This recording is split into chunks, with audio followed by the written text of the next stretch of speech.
Hello, folks. This is Joe from MIGeekScene. I am here at GrandCon with Eric of Tank and DPS. How are you doing today, sir? I am doing quite well. All right.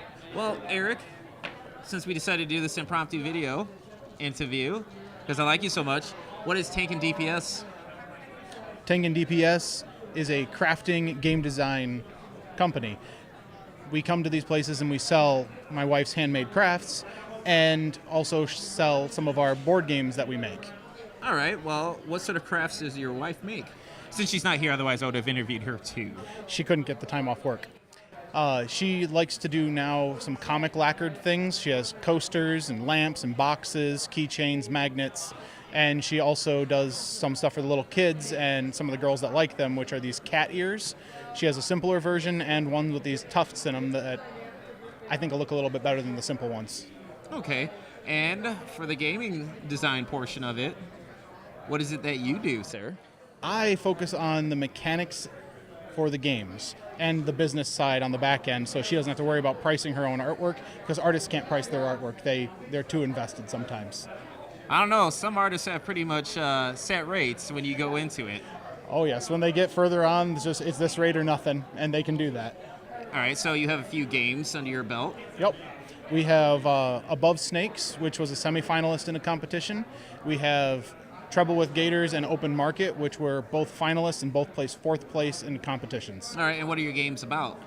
Above Snakes is kind of like an Old West Hunger Games, where you're a bunch of outlaws. They threw you in the desert instead of judging you the traditional ways with a gun or a noose.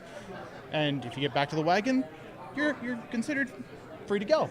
Except there's only one seat on the wagon, you got to fight for it. So it's a semi-co-op game. Trouble with Gators is a worker placement game where you are simulated hunting for gators in Louisiana.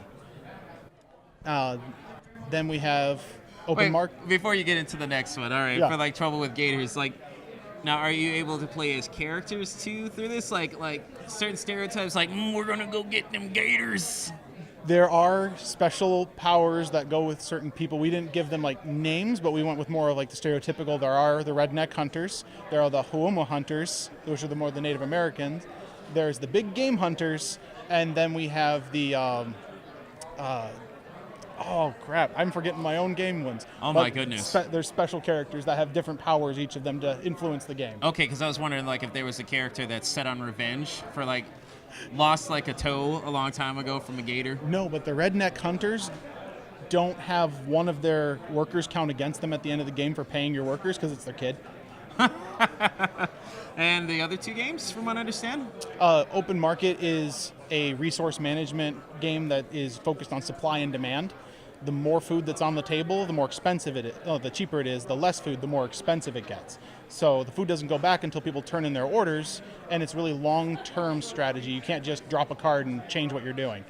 And that one is pretty fun. We've had some people that are big strategy gamers that played this were like, I didn't think I was going to like this. This is good. And the last game that isn't ready for purchase yet is Fleecing Olympus.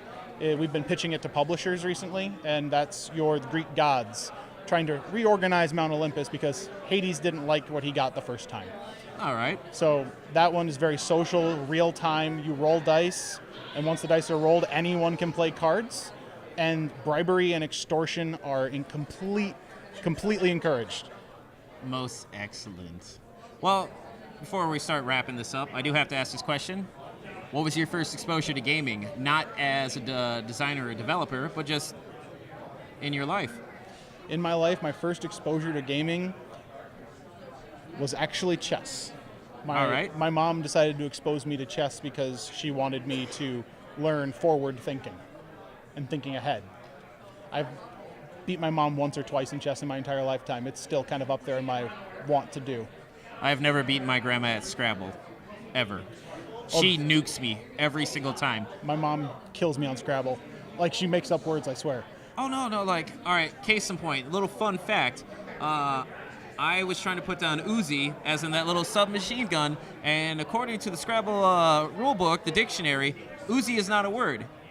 Yes, seriously. I mean, this has really nothing to do with this interview, I don't care, but at the same time, Uzi is not accepted. I can find it in a dictionary and online, but in the Scrabble dictionary. I would say certain people might let that go. But not my grandma. not my grandma. And here's the thing, it's like I was almost tempted to write the Scrabble company about that, you know? Just like this eloquent letter, you know, trying to include Uzi into future editions, but I just never got around to doing it. All right, well, if people wanted to find out more about your games online, where could they go? They can either go to our Facebook page, which is facebook.com/tankandDPS, all spelled out, or they can go to our website, which is at Wix, and grab that because it's always a fun one. It is www.tankandDPS.wix.com/tankandDPS. I will include that in the description of this, folks, because that is a long URL. It is a free one because we didn't have the money yet for it, but Facebook does have a link. All right. Well, folks, this is Joe from MIGeekScene. I'm standing here with Eric of Tank and DPS at GrandCon 2016. Take it easy.